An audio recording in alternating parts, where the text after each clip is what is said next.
आज मिलते हैं एक नए वीडियो में। और इस वीडियो में विज्ञान कक्षा 10 का जो है पाठ का नाम है तत्वों का आवर्त वर्गीकरण, जो पाठ 5 है। इस पाठ में से जो भी अति महत्वपूर्ण प्रश्न है जो एग्जाम में पूछ चुका है या एग्जाम में आने वाला है, उस प्रश्न को यहाँ बताने जा रहे हैं। आप लोग अगर इस प्रश्न का उत्तर लिखे हैं तो आप इस प्रश्न का उत्तर याद कर सकते हैं। अगर नहीं लिखे हैं तो हम जो यहाँ प्रश्न का उत्तर भी बताएंगे, आप लोग उसको लिख कर याद कर लीजिएगा। एग्जाम में गारंटी है कि प्रश्न आने वाले हैं। तो सबसे पहले देखते हैं बहुविकल्पीय प्रश्न, जो आपको OMR शीट पर भरना होता है। और इस साल से आपको 20 बहुविकल्पीय आएगा जो OMR शीट में आपको भरना है। तो अगले प्रश्न है LI विकर्ण संबंध दर्शाता है। पहला ऑप्शन दिया है Na के साथ, दूसरा दिया है K के साथ, तीसरा दिया है Al के साथ और चौथा दिया है Mg के साथ। तो इसका सही उत्तर होगा Mg, मतलब मैग्नीशियम के साथ जो Li विकर्ण संबंध दर्शाता है। इसका सही उत्तर हो जाएगा ऑप्शन नंबर डी। अगला प्रश्न है कि निम्नलिखित में क्षारीय धातु है।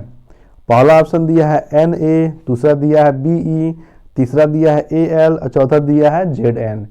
तो जो है निम्नलिखित में जो क्षारीय धातु होता है वो होता है सोडियम, यानी जो ऑप्शन नंबर ए दिया है Na, इसको सोडियम का है ये, तो ये सोडियम का नाम है, तो ये इसका क्षारीय धातु हो जाएगा।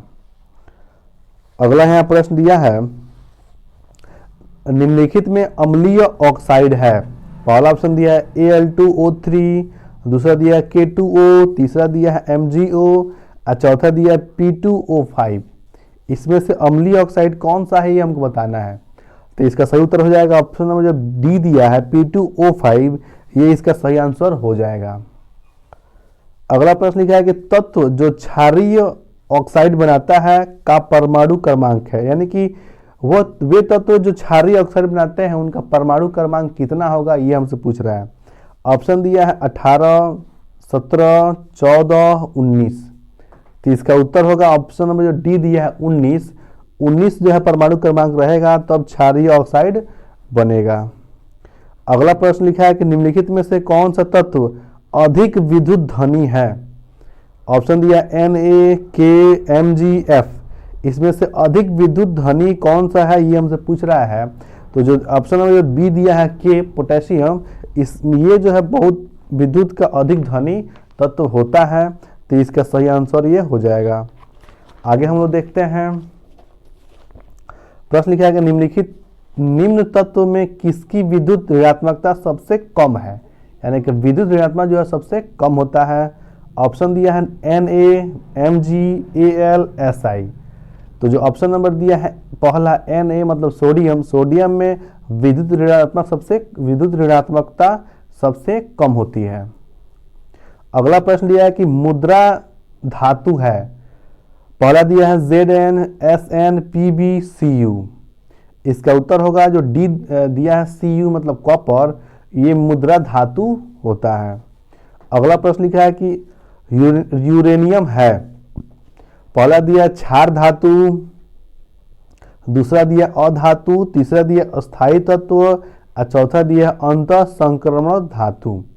तो जो होता है यूरेनियम, वो जो दिया ऑप्शन नंबर डी अंतः संक्रमण धातु, ये यूरेनियम होता है, यानी कि सही उत्तर हो जाएगा ऑप्शन नंबर डी। अगला प्रश्न लिखा है कि नियोन है। पहला दिया क्षार धातु, दूसरा दिया अक्रिय गैस, तीसरा दिया उपधातु और चौथा दिया संक्रमण तत्व। तो जो नियोन होता है ये हम लोग का अक्रिय गैस होता है। तो जो ऑप्शन नंबर जो बी दिया है अक्रिय गैस, ये इसका सही आंसर हो जाएगा। अगला प्रश्न कह रहा है कि यूरेनियम है।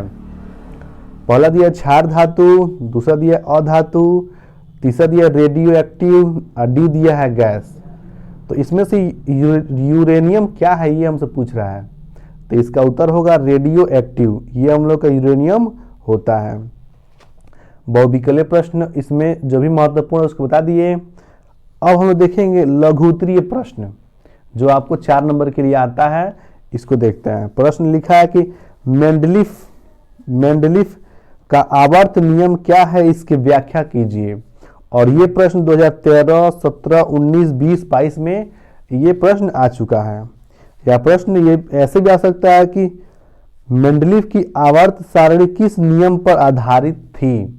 ये 2019 में और 20 में प्रश्न आ चुका है। तो इसका उत्तर होगा हम लोग का, इस नियम के अनुसार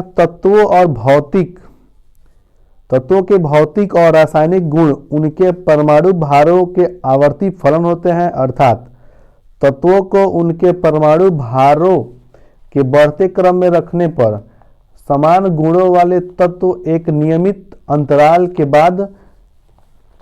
के बाद आते हैं। ये इसका जो है मेंडलीव का आवर्त नियम है, इसकी व्याख्या। ठीक है, तो ये इसका उत्तर हो जाएगा।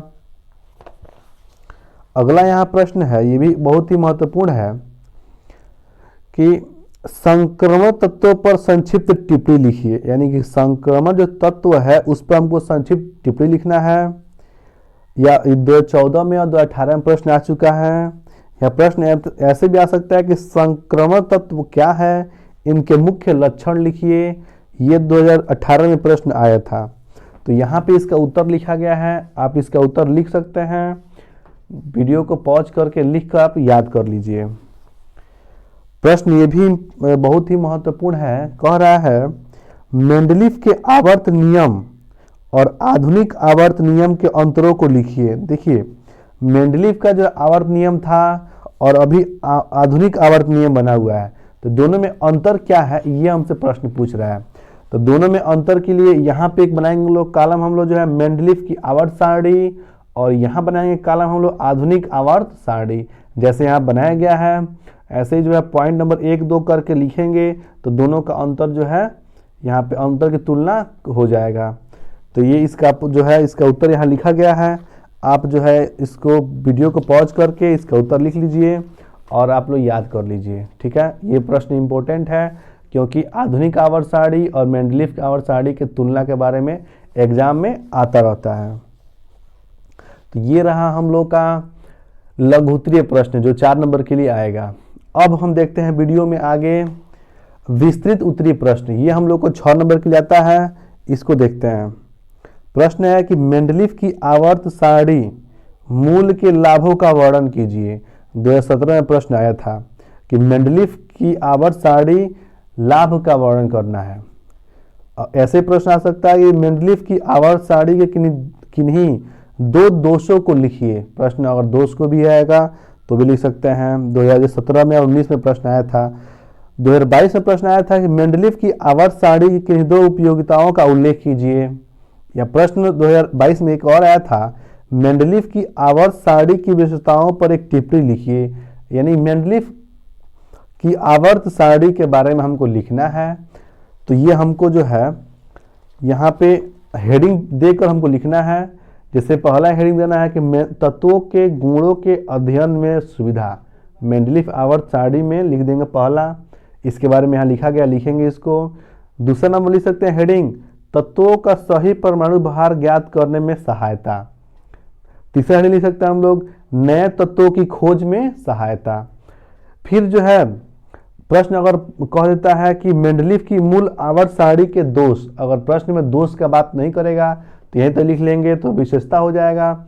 लेकिन अगर कहता है कि इसी प्रश्न में आगे भी लिख दें कि मेंडलीव आवर्त सारणी के दोष बताइए, तो उसके आगे हेडिंग लिखेंगे यहाँ पे हम लोग मेंडलीव की मूल आवर्त सारणी के दोष, और उसमें यहाँ पे लिखा गया है उसको हेडिंग देकर लिखेंगे, यानी उसमें कौन कौन से जो है दोष थे। तब हम लोग का एक जो है प्रश्न कंप्लीट हो जाएगा। और ये प्रश्न 2022 में ये प्रश्न आ चुका है।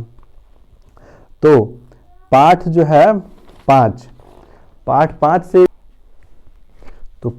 से विस्तृत उत्तरीय प्रश्न में एक ही आप मेंडलीव के आवर्त सारणी को याद कर लेंगे तो उसके विशेषता भी हो जाएगा और जो उसका दोष है वो भी हो जाएगा।